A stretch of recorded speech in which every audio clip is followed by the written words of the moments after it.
You are infinitely loved by an infinite God. Everyone you love is infinitely loved by an infinite God, way more than you could ever love them. Everyone you hate is infinitely loved by an infinite God, way more powerfully than you could ever hate them. Welcome, welcome, welcome to the Love Your Unlovable podcast. I'm your host, the wildly unlovable, yet infinitely loved Eileen Chevalier.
All right. Welcome back. Welcome to episode 7. Lucky 7. Lucky 7. This is really where this story takes a turn for the better, I think. I feel like the lowest of the low, as far as it's captured on the record, is December 7th. And then less and less to say is like that really confusing, disorienting, solitary time that kind of marks that separation. Yeah, which I think was worse. And this is the first song that's on the record that was written after we got back together. Yeah. Yeah. And it has that hopeful, like, we must carry on, and like, yeah. So I wanted to like, what do we have left to talk about? Yeah, I mean, obviously this is not scripted, but you know, we're just kind of winging our way through this. We've told this story a lot of times, but you know what's interesting to me? So before we recorded, we were talking about, just like a brief, like what things do we want to touch on, and you remembered, I completely blocked this incident out of my memory, totally, and it makes me wonder what else there was. Yeah, that you don't remember. That I just maybe was so hard to deal with that I physically can't access it in my brain. But we're going to talk about we got some stuff. So our separation ended for Eileen's birthday. Pretty much. It was a great birthday present. It was like, this is over. We're not spending our lives apart. We're spending our life together. I think you moved back in We're like 2 days before my birthday. 2 days before your birthday. And did we throw a birthday party for that birthday? Yeah. We that did. was my golden birthday. Right. You were turning 28 on the 28th. And you made invitations. Oh, yeah. Yeah. So I screen printed them? Mm-hmm. Yeah. Yeah. So they were beautiful. A lot happened quick. Everything in this story happened quickly. Like, in the grand scheme of things, we've been together 20 years now, and everything we're talking about took place inside of like half a year. So, or barely over half a year. So it was all very compressed. And time is weird anyway. Like, it doesn't feel like we've been married for 20 years, but it also feels like... I certainly don't feel like I'm 20 years older. You don't look it. Thanks, honey. But so what happened? So we're back together at the farm. Eileen's parents wanted to live in the farmhouse, which is where we had been living, but they had a mobile home down the hill, and they were like, we'll clear it out. You guys can fix it up. You can live there. Now, this mobile home was old. I mean, when my parents bought the land in 88, it was there. There was an older couple that lived there. I don't think they had any kids. They had like a dog. Their property was an acre inside of my parents' property.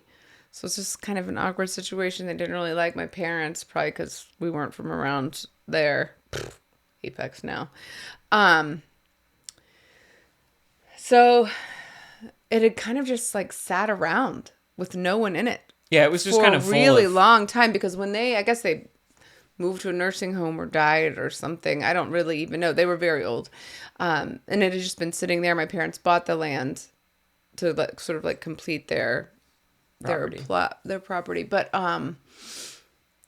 it's just been sitting there. And so I don't know, like I spent a lot of days we cleaned it all out while you were at work, and then you'd come home and you painted, we put in new flooring. Yeah, your dad and I had to get underneath and shore up the structural, where the shower, the bathroom.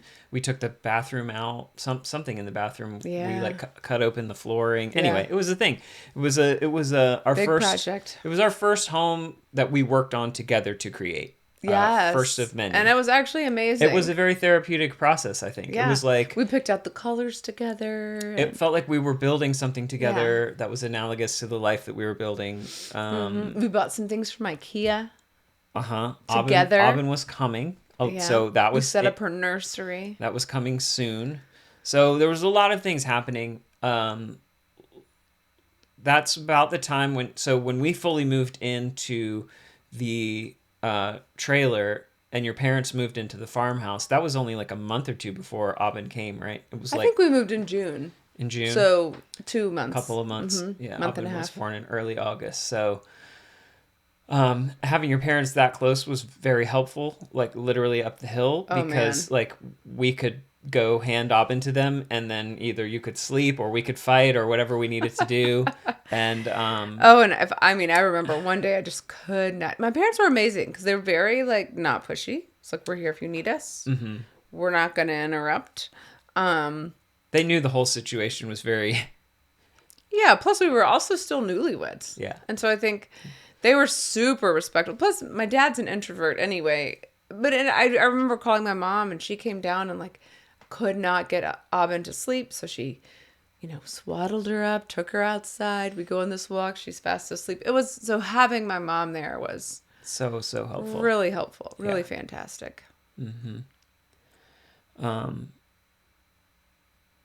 One funny story we wrote down to talk about was that at Eileen's birthday party, that on the property there's all these Christmas trees, It's a Christmas tree farm. when the Christmas trees get overgrown, you're never going to be able to sell them as Christmas trees, so Nope. they're really kind of pointless. So Eileen's dad and I had cut down a bunch of Christmas trees, and we had this bonfire For my basically. birthday party, yeah, yeah. and we were throwing trees. I mean, Christmas trees go up like fireworks. Well, it was the large ones that were my birthday. Yeah, that's right. We were throwing the small ones more, or they weren't small, but the ones that were small enough could to pick throw. up, yeah. But anyway, at one point, I got my wedding ring. Wow, which I'm not even wearing. I got my wedding ring stuck on something I threw, and it just came straight away off. And my wedding ring it's a little loose, and it was kind of Sorry. like, I'll grow into it kind of thing. My knuckle is big, but like so it gets over the knuckle. Anyway, it always was for me was a nice reminder, like, you'll grow into this. Like marriage is a thing. It's a process. Like you'll get there, and I think I'm skinnier now. I don't like, it's still very loose. So should probably get it adjusted. But anyway, I threw the ring in the fire, and sure enough, the next day it was, gleaming there, nice and bright, like on a pile. Oh, and there was no way we were going to find it. And the coals were hot. Oh, and yeah. So we were like, we'll come get it tomorrow.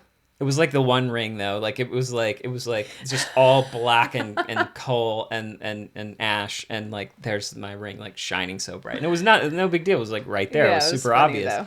But at night in the dark, whatever. But it felt, like I don't know, one of those funny like, yeah, just Throw my ring in the fire. Throw it into the fire, And I felt, in a lot of ways, I felt thrown into the fire, like just with, not by anybody else, but by myself, but like just making myself, jumping into all this and like experiencing all of that. So morning came about in the wake of Hurricane Katrina, which was just a huge deal in terms of, the fallout, especially in Louisiana, which is where Eileen is from originally. Mm-hmm.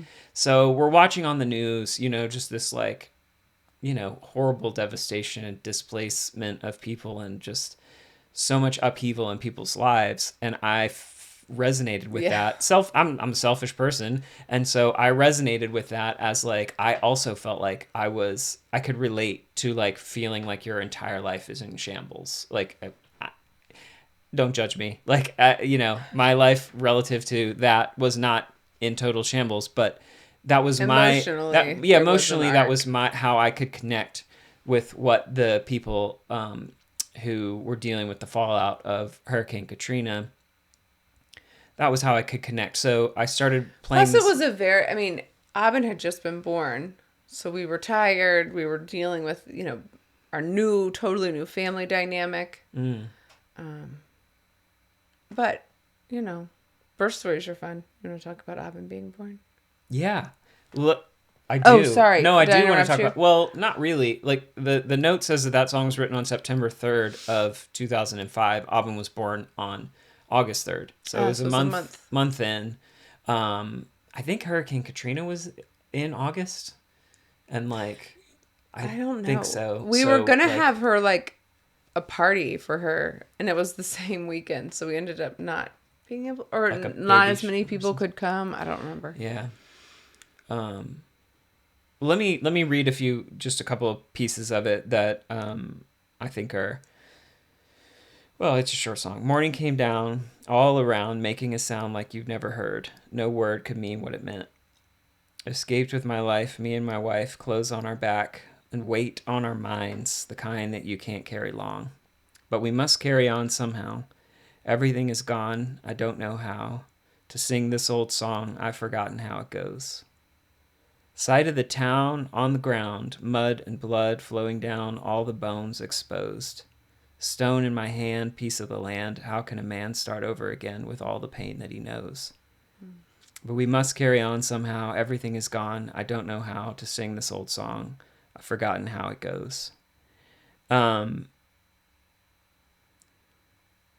It's interesting to read the lyrics. It feels a little less hopeful in just word on paper than it sounds in the song. And I think that's because I felt hopeful. And certainly by the time I recorded it many years later, obviously.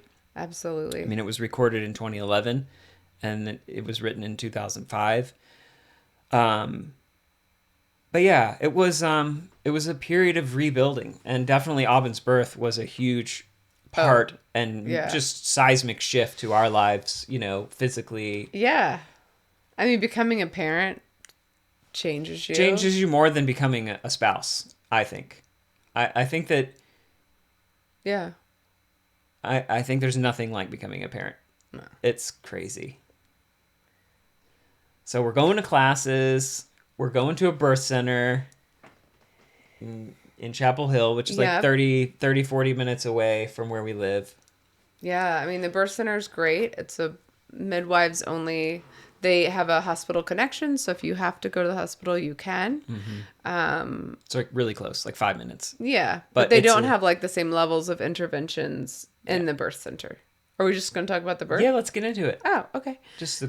So it was like 2 weeks before my mom, her oldest brother, and the brother that's closest. She has 4 older brothers. So the oldest and the youngest of the brothers. She's the youngest. So she was, after all of them. But the oldest and youngest brother lived near each other, and they had come to visit. And so they were there. We'd had like a big party the night before at my parents' house. And my cousin was living here at the time. And so, it was really fun. And then that night, I went into labor. Yeah. Mm-hmm. So I wake up, going to the bathroom in the middle of the night, nothing new. But then I laid back down and I was like, oh no, I think I peed on myself. But I didn't. But my water had broken. And I think, of course, I like woke you up. We're all like, oh, it's happening. Energized. We just sat on the couch and talked, and we were both like so awake and excited, and it was like 2:30 in the morning. I actually wrote a song that night for Aubyn. You wrote. It's not on this record. It's on a different record. But then like nothing's happening. Like I don't have a single contraction. Mm-hmm. So from all of our like birthing classes, we're like, well, that's weird. And of course, like in the birthing class, they're like, don't go too early. So we're like, let's just go back to bed. Mm-hmm. And I already had an appointment. I had like one of my the next day. So you just kind of went back to sleep. Yeah, that day. So I went back to sleep. Went for my appointment. I think we had lunch with my uncles. Mm-hmm. And then they decided to stay because they were going to leave that day. Well, and then you were like, the midwives were like, well, your water is broken. So there's kind of a clock ticking at that point. Like once the water breaks, unless something's happening in the next 24 to 48 hours, they're going to... Well, with midwives, you get longer. Hospitals, you don't get... No. You don't get any time, yeah, I think. But they were like, and then when did you decide to do the castor oil? Oh, well, they told me that'd be a really great idea. They said castor oil might help getting things going. So the next morning, I woke up 2:00 and I was like, well, there's my castor oil. I might as well just like I was so anxious. I'm very impatient. You were like, let's get this going. Let's do it. But I was also really tired because it was like 2 a.m. and I was like, that's fine. I'll just like take it and then go back to bed. And then it'll take it a little while to start working. And it did. Like, I don't think I woke back up until like 5 or 6. Running to the bathroom, Running to the toilet. throwing up. Yeah. It was so She might have awful. taken a bit too much castor oil. No, I took like what it said. But yeah, definitely started labor. But I also started with like nothing in me. I was exhausted from the get-go.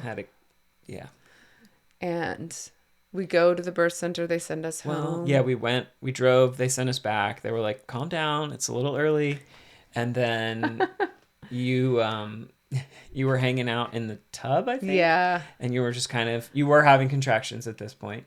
They were kind of spaced out. They weren't like regular or they like were super strong. At one point when it really started to... It suddenly got really awful. Yeah. And when that happened... I think she turned at that point or something. Well, what I remember is you leaving the house naked. Like I was in so much pain. Our car was out.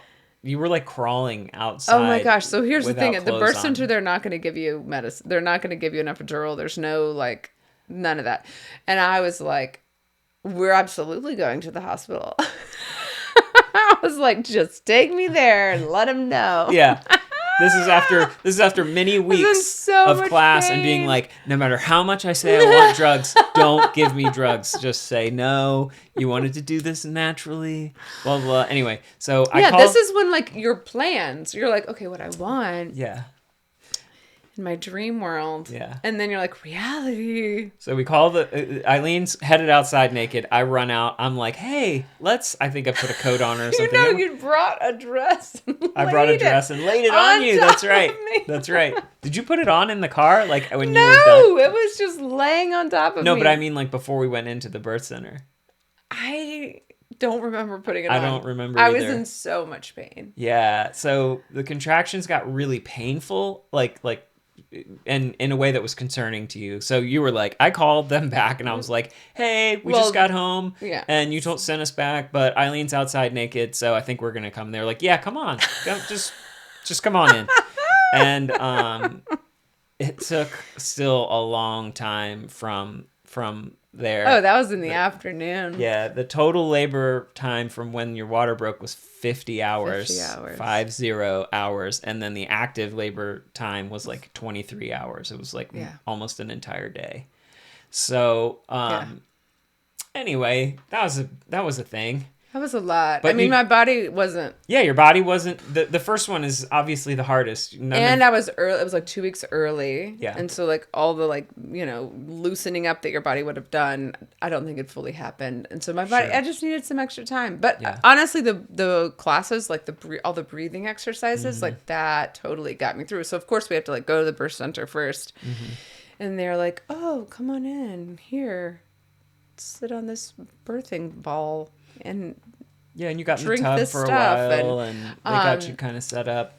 Yeah, I think, but I was still in just massive pain. And Bradley class did not prepare me for that because they were like, here's what will happen. You'll have a contraction. Then you'll get a break. Yeah, and then you'll get this that break. never happened. Like there was no break. The pain it was just constant agonizing pain. Yeah. Like just horrible. And poor Aubin, her head was the one getting crushed. Like, Aubin's head 13 hours. Was in the birth canal for many, many hours. Oh my gosh. She had total cone head in the back. For weeks. Because she was trying to. Like giant bruises. She wasn't ready to get up. She wasn't ready to. Anyway, we were both in a lot of pain. Yeah. But I think what really, because I was still like, when am I going to get the drugs? And Mike was you did a great job because I had said like, don't let me do it. Yeah. And you were like, here's the thing, Eileen, you're gonna have to get out of the tub and get dried off, and then you're gonna have to get in the car. Oh right, you were still saying take me to the hospital. Yeah. And I was like, well, then we're gonna have to check in. Yeah, I was like, here's what's gonna have to happen to go to the hospital. And they're gonna have to run. And I was like, no. Yeah, you were like, I'm just gonna lay here. Yeah. And eventually it was very late at night, and you had hardly eaten any calories. I hadn't eaten anything. Everything. I think I'd had like some vitamin water or something. And like you were completely exhausted, and they wanted you to sleep for a little bit. Yeah. And they gave you something to help you sleep. Yeah. And you did sleep, and that was really good, but not for long. I think you only slept for like maybe I an hour slept and a long half, enough 2 hours. for another woman to come in, give birth, and be done. And I think she left. Didn't She they did leave? leave, yeah, but not while you were sleeping. But she came in after us, gave birth, and left before Aubin arrived. Oh yeah, so her time. So like we have to like You- the you birth write- center was great because there they was made a- us do our own like Yes. tests every week and write and record all of our results and stuff. And so Yeah. in the book, like we had to write down all the information in the birth book and write the kid's name, write how much they weighed, and write the hours and all the information. And so I got to see hers because she was right above me, and it was like no time at all. it was a couple hours. Yeah, and then mine was like 50. Yeah. Well, I think in that book you maybe wrote like when you got there and when we left, or But I also had to write total labor time. yeah. Woo! It was a thing, you guys. It was nuts. And I But- think kind of like our relationship, you're like, this is it. And then it just takes time. It doesn't go like you think. Doesn't go like you think. It's way more painful than you could have imagined. And still amazing. Yeah. Oh, I yeah. mean, You were like, the classic. You were like, we're never doing this again. Like, Oh, yeah. You were like, this is never happening again. This is the only child ever. And literally within 12 hours, like, she was like, maybe we can do it again. Like, it was so little time. It wasn't like months. It wasn't years. It was like hours. And she was 3 months later, I was like, we've got to have a kid now. Because, I mean, I'm an introvert. My child was clearly not. And I needed her to have a playmate. You needed a sibling. Yeah. Stat. And we always planned to have 3 to 5 kids. So that was the plan. I was Yeah. one of 5. Eileen was one of 3. We both thought those were good numbers. We were going to have at least 3.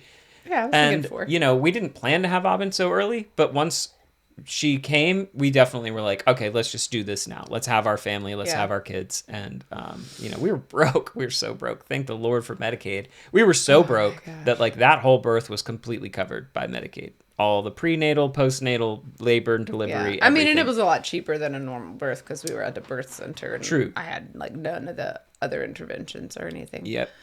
But so I just remembered my least favorite part of that Your birth story. experience. Yeah. Which will maybe play into like bigger Forgiveness issues. concepts later. Yeah. So not only was her uncle in town with 2 of your uncles in town, or just one? No, 2. 2. And my dad was also in town. Well, he came down Because once I went into labor. Yeah, when you were in labor, he came down Yeah. to be nearby, and he has a friend that lives in Chapel Hill, which is where our birth center was. So they both show up the morning of the birth. I had no idea. We didn't know that my dad's friend was going to come with him, and I had just given birth. we were pretty deliriously tired, completely exhausted. Very raw. It was. That was tough for you. Yeah. I don't know that we need to get into it, And my but it was really relationship tough with for your you. dad was was really tough. Really rocky at the time. You felt very... And he didn't ask if he could bring someone. And I just felt very like, what is happening? Yeah, it Like, felt- why are you bringing another person into this like very intimate, vulnerable space? So that was hard. hard. The whole thing, everything about the birth was hard. Yeah. But it changed me fundamentally. Like Yeah. watching Yeah, you. yeah, yeah. Well, watching you give birth was obviously incredibly everything. It was incredibly humbling because there was virtually nothing I could do to help with the pain, to help with the birth, to do anything. You did. Oh my gosh, you helped so much. I don't know about that. The midwives were great. I was trying to help. We had practiced all these things in theory ahead of time about what would feel good, and like Eileen None just of really them. didn't want to be touched. I was in She so was much just pain. like, do not touch me, which was like, so I really did feel totally helpless and worthless, but it was No, you were amazing. amazing. Like watching you do that and survive that, and then meeting Aubin was like all of that was just profoundly Oh, you're so thrilled Changing. to like see her. And so as soon as like I start pushing, you're like, oh yeah, here this it is comes. it. It was It's like for 2 hours 2 more later. hours of that. The midwives were like, just stop saying that. It's like, it doesn't help that you're like, oh yeah, it's right There's there. a lot It's of pressure. about to happen. Anyway, But also I was so tired. I mean, it's like 4 something in the morning. yeah. And I'd, gotten up at 2 2 days beforehand and like Yeah. gotten some sleep Very in there, little but like sleep in there. I had no food for the whole day. I think it might have gone faster if I had been less exhausted. Yeah. Or weak. Like you had thrown up and had diarrhea from Everything in my system everything was was gone. I had no anything. Yeah.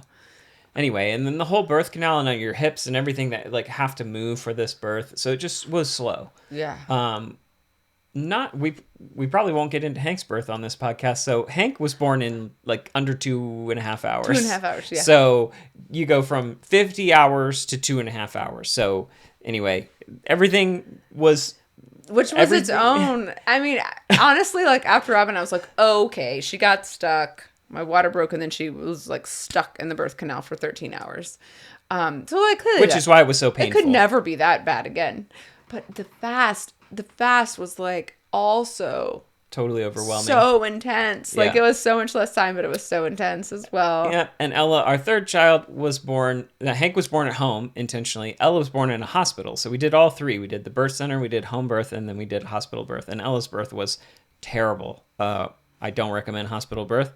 But again, it had to do with financing. My company was on furlough. Yeah. It was 2008 recession. It was it was the giant recession. We were trying to not get pregnant. Anyway, so that'll be a whole separate podcast talking about how to love your unlovable OBGYN. But it was a terrible experience. But she's amazing, thriving. All the kids are doing great. Yeah. But yeah, it definitely changed. Like you watching your wife give birth to your child is obviously an experience that a lot of humans have. A lot of men have this experience, but I think that any of them would attest to the same thing that I'm about to say, which is it is absolutely fundamentally life-changing. Like you there are other moments that you think will make you feel different, like maybe graduating high school or graduating college or getting married or whatever. None of those things to me felt physically and spiritually and emotionally like a transformation, like watching her give birth. Like I was a different person. Like that's a line in the sand. Like, and I know that, anyway, I definitely had to grow a ton into understanding how to be a good dad and how to be a good husband to you as a mom and as my wife. But like, You're such a good dad. I was fundamentally changed at that moment for sure. And I did write a song about Abin, and I could play a little bit of it, but it's kind of outside the scope. But it made it on a much later record called Lullabies and Family Songs, which you can find on my Bandcamp. But yeah. It was a crazy season. Oh, right. We were going to talk about Christmas too. So like the first Christmas after Aubin was born in August. So she was like 3 months old at Christmas time, 3 or 4 months old. And we didn't do Christmas with our parents that year. Yeah. We went to, we didn't do Christmas with our parents the year before either, because I didn't want to have to choose. And so as soon as we got married, I was like, we're never doing Christmas with you guys. Christmas morning will always be just Christmas Day. I mean, I think we only started doing Christmas with either of our families like a year or two ago. What's the other song we're gonna do on this episode? Stained Glass Heart. Stained Glass Heart. Yeah. Well, I think our relationship was getting so much better, but like I said, with your dad coming, that was really hard for me, because our relationship was very tense. Like I think I don't know at some point your mom had told me that it was my fault that you hit me. And no doubt, like I was pushing, right? But I didn't feel like you could put that completely on me. I didn't feel like that was fair of her to give me 100% blame. Now, Gay Hendricks would say that we're both 100% responsible for the reality, which yes, but also she gave you zero blame. It was just 100% for me, zero for you. And I think That was really tough. And made going to your parents really Fraught. That was visiting my folks in Maryland was fraught for years. I remember Ella being little and it still being like you needing to like stop the car before we get there and just gather your thoughts. We couldn't go all that. Like I had to stop.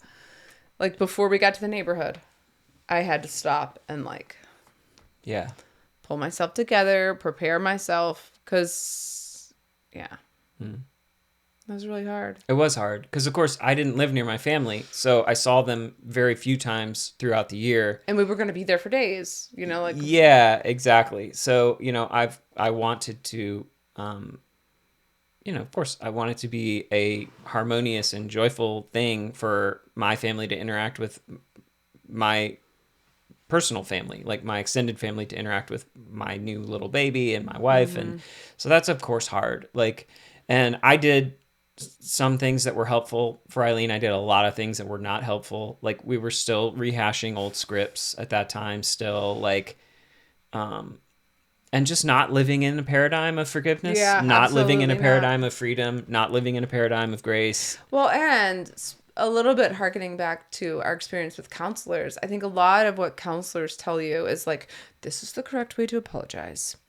And these are the action steps you need to take in order to heal this relationship. Setting safe boundaries. Yeah, and those things, like, I feel like those are coping mechanisms. They're not actually healing the relationship. You're not solving the underlying problem. Kind of managing. And unless you solve the underlying problem, especially if you're people like us, who are very emotional and responsive and like want to dig into the deeper things, then it's just not going to work.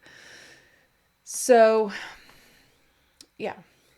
So similarly, I think you came to a place of forgiveness for me much sooner than you came to a place of forgiveness for my parents. Or myself, yeah. And definitely, first, definitely before yourself. Yeah, you forgave. Thanks, Cindy. You forgave me first. Way before. And then you eventually came to a place of forgiveness for. Well, I don't know that I ever like. For my parents. Didn't. There were certain things I held against you, Sarah, the girl at the bar. Like there were certain things that I like held on to. There's as still like, sore spots for years. You did this thing and you haven't apologized and you still don't feel sorry. And I held up to those for a long time. But you as like a person and in general. I mean, you kind of needed to have a working, functioning relationship with me at that point to like survive. I think survival mode but is like, just... like the bigger things, like the like bigger things, you know, like you hitting me or you not speaking to me for 2 weeks or... Like the things that people would be like, oh, that's much more big deal than you flirting with some girl at a bar. Like, debatable. Let's don't get into it. We should do a whole episode just on that. Yes, we'll do a whole episode. Anyway, those were easy to forgive. Yeah. Right? Well, I don't know. For me, they were easy to forgive. And because I loved you and I wasn't confused about your love for me with those. I was confused about your love for me with other ones. Yeah. And including the thing with your mom. And I think that like my mom is more beautiful than you in every way. Like that helped like just amp up the dynamic of, and this is the person who tells me everything is my fault. But she's more beautiful than me in every way. Right. So that was like a very... Which was something I said in anger. Like this was an argument that we had so many times over the course of months. I mean, you did defend it. I eventually was just like, I was just mad and being just a terrible person to just say, you know, anyway, it was a horrible thing to do, but it was a spiteful thing. That's when I said that, not a truthful thing. But it didn't, but like in my body and the way I took it in was so deeply painful because I mean, wow. Yeah. Well, you were looking so hard for some level of affirmation, validation, that I was whatever more it is. important than other people. Right. And I wasn't ever getting it.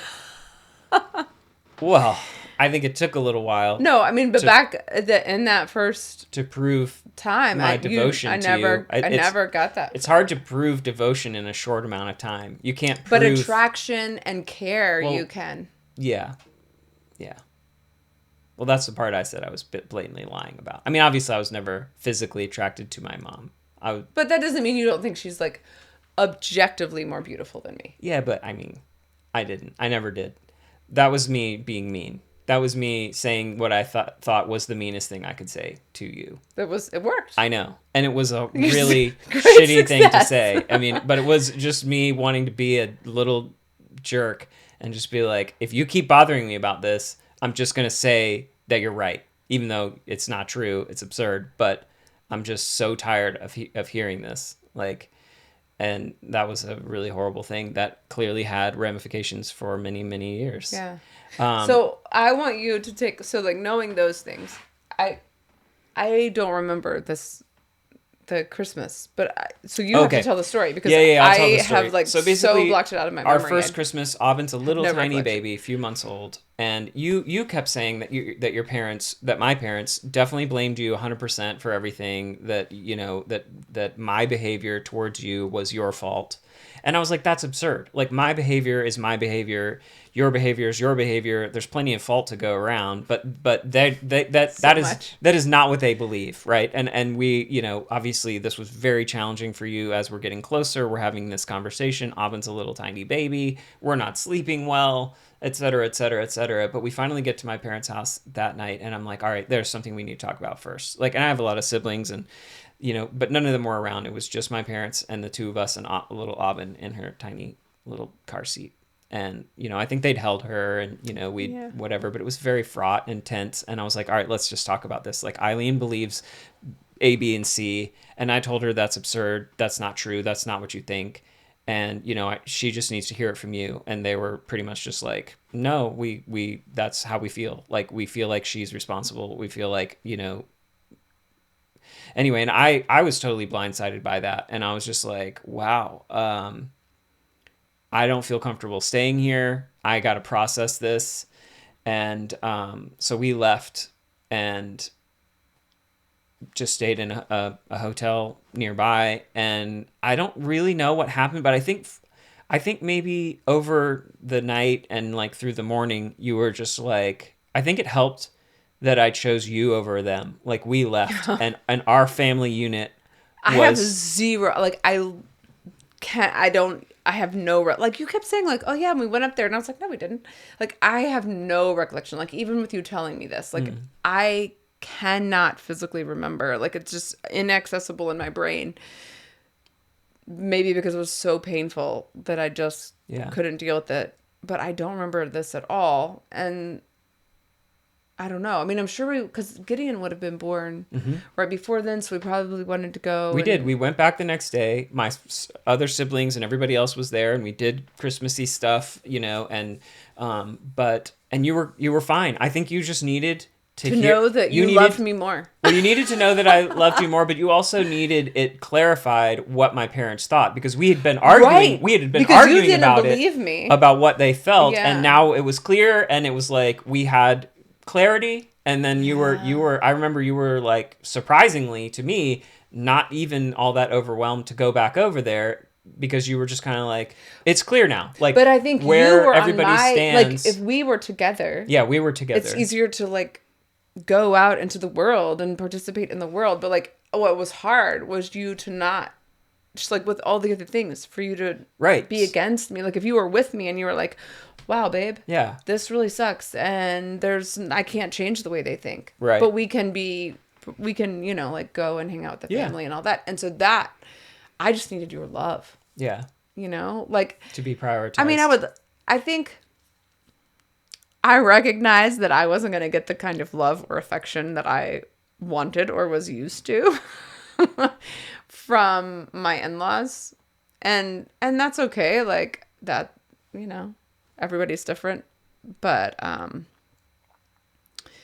so I didn't like expect that or like demand that as much from them. Like, I think you were sad about it. I was very sad. I was very sad about it. Because your previous boyfriend's parents loved you, and you spent a lot of time with them. They loved me. They were like my second parents. You wanted that type of a relationship, and so you definitely. And I adored them, and they adored me. You definitely grieved that. I did. The lack of that. But you were worth it, right? Hey, you heard it here first. Yeah, but I think in that moment, I loved you more than we needed clarity, and I do feel like there was a line. I keep saying line drawn in the sand, but like at that, there was a line drawn in the sand, and I chose you and Abin. Yeah, you know, which and probably meant the world. I think to it meant the world sure to you, and I think the next day was totally fine. And then I didn't have a lot of time off at this time, so I mean, I think it was a really quick visit, and then we were out. But and we'd already gone to Alabama for Christmas. It continued to be a fraught situation until Eileen came to a place of deep forgiveness and deep wholeness. Which was like another 12 years. Yeah, it is. So like that will be another standalone podcast of, how to love your unlovable in-laws. And I can't speak for my parents, but I know I'll have them on and they can do how to love your unlovable daughter-in-law. Yes. I know that they love Eileen. I know that they're very proud of Eileen and all the amazing things that she's done in the last 20 years. But, But yeah, I mean, a lot of people deal with difficult relationships with their in-laws, right? So this is the thing, and navigating those waters can be really challenging. And for us, it was a fraught thing for many, many years. Mm-hmm. And I think that the forgiveness piece is like everything. Everything. And because I don't think you can love someone unless you have access to. I think the proportion to which you love them is the same as how much you forgive them. Or you understand they are forgiven. Right. Which is exactly what you don't have to forgive them. You don't have to forgive them. This is you'll unpack this. But your understanding of their value and their righteousness, lack of righteousness. I mean, I think that's why you don't like people, right? You're like, I don't like you because you did the wrong thing. Mm-hmm. But once you can get past that and realize that's not on you to judge or quantify, then you can just be free to love people. So, and there's something about understanding that God loves them and it being okay that you don't. Like there is a freedom there. And I think that what Jesus definitely says, if you don't forgive, you will not be forgiven. And people do a lot of things with that and try and figure out what that means. And it means like try to pretend like it. But Jesus also said in the Sermon on the Mount to be as perfect as God. So the point, I don't want to get too far into it, but the point being like this isn't something this perfection that he's asking you for is not attainable. It's not real. Well, it's not I really think that doable. you and I have differing ideas on some of those things. Well, he knows you can't be perfect as God. Well, for sure. But he said to do it. He said, be as perfect as God. But I think when you accept his righteousness, then you are. Absolutely. So but that's the piece of the story that he couldn't tell on the Sermon on the Mount because he wasn't dead yet. So the forgiveness of all sin of all time hadn't been paid. That bill was a huge bill and it was coming due and it was about to be paid, but it wasn't paid yet. And like in our timeline, yeah. In our timeline. Well, I mean, there's a progression of time that in like I think for God, he doesn't need the timeline. It's all exists at the same. Like he understands like the breadth of time all in one piece. No doubt. That's why he can say the lamb that was slain at the beginning of time, like or before the foundation. Before the foundation of the earth, like it existed for all time before it physically happened. Yeah. For us to like write it down on the date. Getting in touch with the universal forgiveness of sin, the complete and perfect forgiveness of sin, like as in not a dismissing of sin, but an actual acknowledging of all evil ever done. Hitler, Mussolini, I don't care who you think the worst, your bus driver, I don't know who you think is the worst person ever on the planet. But your husband. Your husband, your in-laws, like the freedom of the gospel comes when you realize that everything that person has done has already been, there is a penalty for what they did and it's already been paid. Yeah. Like if the church organizations of the world would just teach the gospel correctly, which is that all sin has already been paid, the world would be a completely different place. But I don't think there would be church organizations if they understood. Well, anyway, so that's sort of the topic for another thing, but it is what fundamentally set us free and made it a whole lot less fraught to go to visit my family, to be with my family. But even, I mean, I didn't get all of that then, but I do think there were all of these things that happened along the way. Like, the more we were together, the more we could see and prove our love for each other. Even if we were angry or even if we disagreed on things, there was an increasing level of trust and a greater bank of shared experience. Oh, yeah. And I mean, I definitely remember probably on one of our Mondays, Fight day? having like talking to you and us crying and just being like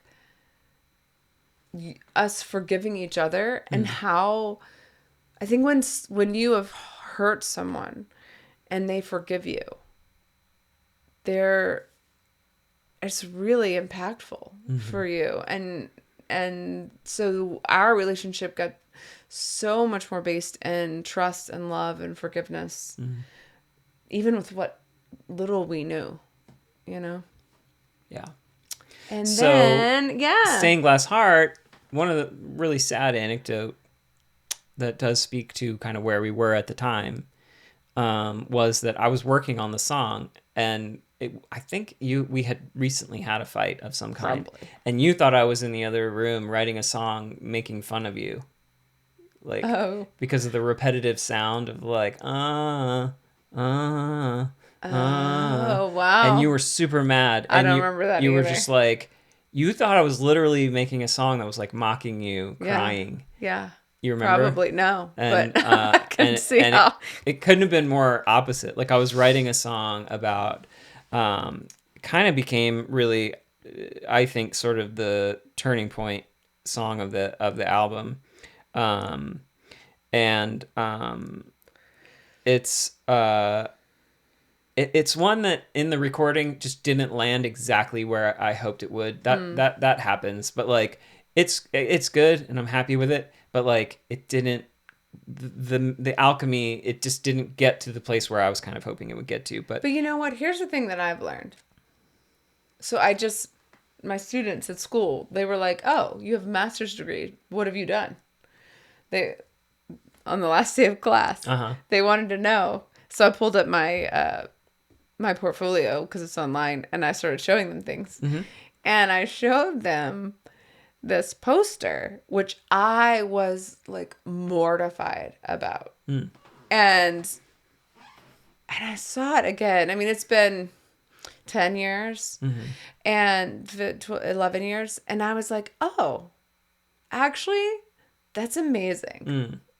Like at the time, like it hadn't turned out the way I wanted, and I can be kind of a perfectionist and super perfectionist. And I think it was so devastating to me that it was like not what I wanted. And I had to do this photo shoot at this certain time, and I hadn't finished what I wanted to finish. But looking at it with the kids, I was like, oh, actually, and I was like explaining to them how I like created these patterns and laser cut them, and then like a hand wove this jacquard fabric. And I was like, actually, that's pretty awesome. And so I think like sometimes we make something and we expect, we have a clear like our vision. expectation of what it is, and then like what it actually is. Like we can't accept something that's actually really amazing because it wasn't what we thought Exactly. but it is still great, Right? you know. Yeah. And so anyway, Yeah, I think that totally is analogous. I guess it just didn't land where I thought it was going to land, and so I was a little bit less than thrilled with how it turned out. But you know, sometimes you're pleasantly surprised the other way, and things turn out. then everything means different things to different people. So At different times. So this song, kind of, if you, the artwork inside the album packaging, there's like this stained glass heart, and this was a concept that I had before I thought of the visual, which was like, I felt like God was taking the broken pieces from me and the broken pieces from Eileen, and he was building something new. And so the idea visually was just one of like God being the God of brokenness and making awesomeness from brokenness, and God being the God that's like infinitely creative. So when we think it's like beyond salvageable, he's like, oh, just watch. Like that's what he loves. He loves that moment where it's like, you can't save this. This is too far gone or whatever. And But and yeah, it's like a transformation, not a like returning to what he doesn't it was. put back to what it was. He like, makes no, something totally we new don't want what it was. and way better. Yeah, and that's kind of what I'm talking about in this song. I mean, it's, I'll just read it. But, well, I am sorry for what I've done, and thank you for holding on when it certainly was all crashing down, and I told you not to breathe or make a sound, and no one thought we'd last another round. But you held on through all the rain. Though it grew, it could not break what you had tethered to this spot, driven deep a stake into your heart, saying nothing would be ripping us apart. Not if you had anything to do with this thing that clung on to your body like a wet sail to a mast, torn in tiny pieces, but at last sewn back to be better than brand new. This tattered love, this stained glass heart, pulling through like at the start. I can't believe he pulled us through, you and me, and me and you. Anyway, and songs are weird. They don't. Anyway, but I'm happy with the song. I wrote that on June 1st. It says of 2005. Right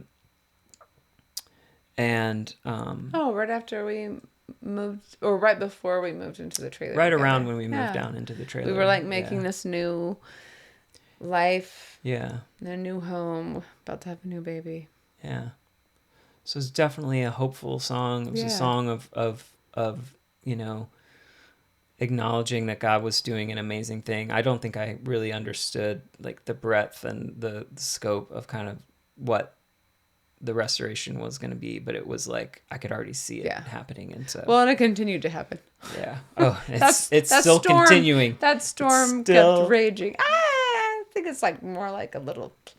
No, yeah, it doesn't. No, yeah, but the restoration and God building amazingness out of brokenness, the pieces of our lives and our individual hopes and dreams and pursuits, and like him kind of, I talked a lot about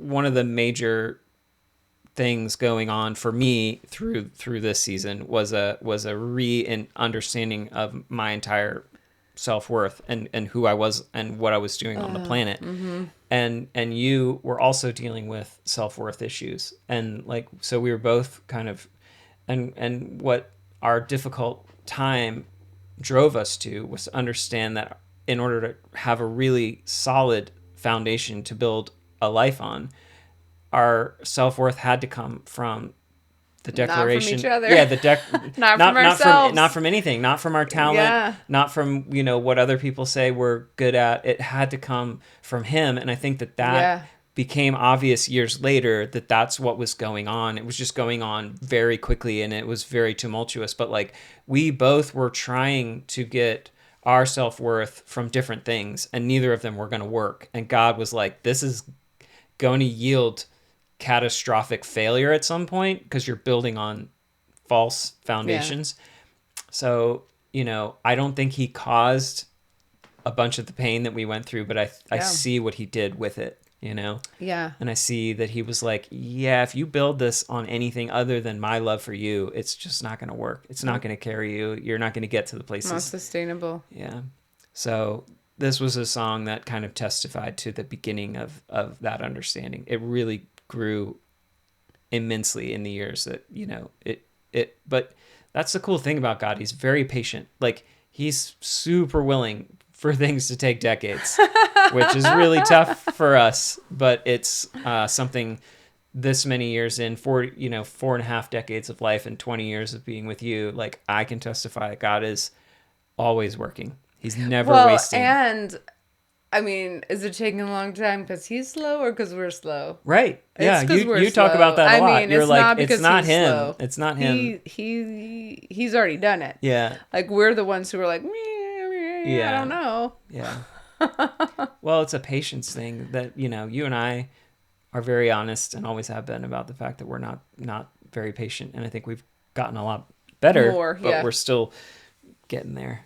So anyway, we'll play out this episode with this song, and then we'll have just one more after this. So yeah, one more of like the base story, and then I think we'll do some like topical. So this is conversations later. Stained Glass Heart. See you in the next episode. Well, I am sorry for what I done. Thank you for holding on when it certainly was all crashing down. And I told you not to breathe or make a sound,